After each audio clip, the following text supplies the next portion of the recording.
Okay, అన్నీ నార్మల్గానే ఉన్నాయి. 2 వీక్స్ తర్వాత కలవండి. Okay madam, thank you. Hello. Hello, doctor Shyamala గారా?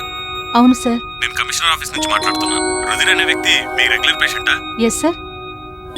అతని గురించి కొంచెం మీతో మాట్లాడాలి. ఒకసారి స్టేషన్కి వస్తారా?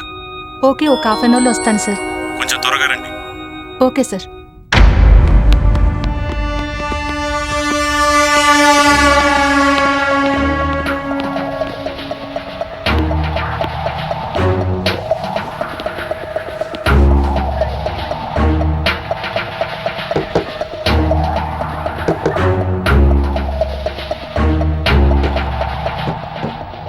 అర్థం కావట్లేదు కానీ ఈ మర్డర్స్లో మంచి మలుపులున్నాయిరా.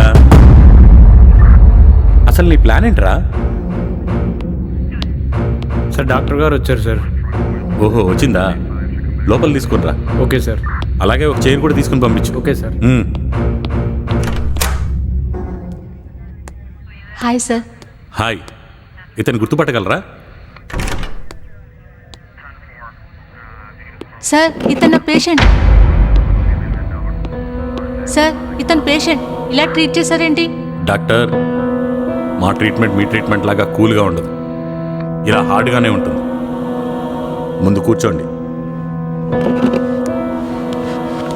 డాక్టర్, ఇతనికి ఎప్పటి నుంచి ట్రీట్మెంట్ చేస్తున్నారు? 5 years నుండి. ఓకే, అతని మెంటల్ కండిషన్ ఏంటి?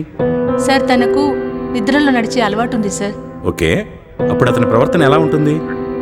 నిద్రావన స్థితిలో ఎలా ఉంటుందో అలానే ఉంటుంది సార్. తన చుట్టూ ఏం జరుగుతుందో తెలియకపోవడం, తను ఏం చేస్తున్నాడో తెలుసుకోకపోవడం, ఇలా ఒక విచిత్రమైన స్థితి ఏర్పడుతుంది సార్. అంటే ఇతను ఆ స్థితిలో ఏమేం చేయగలడు?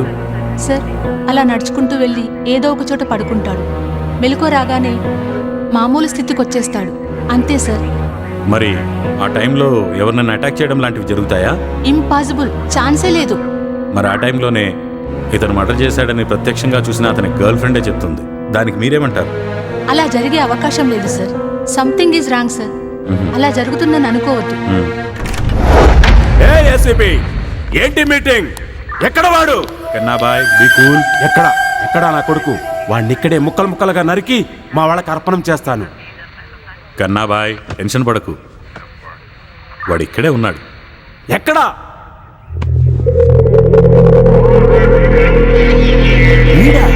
ఎస్.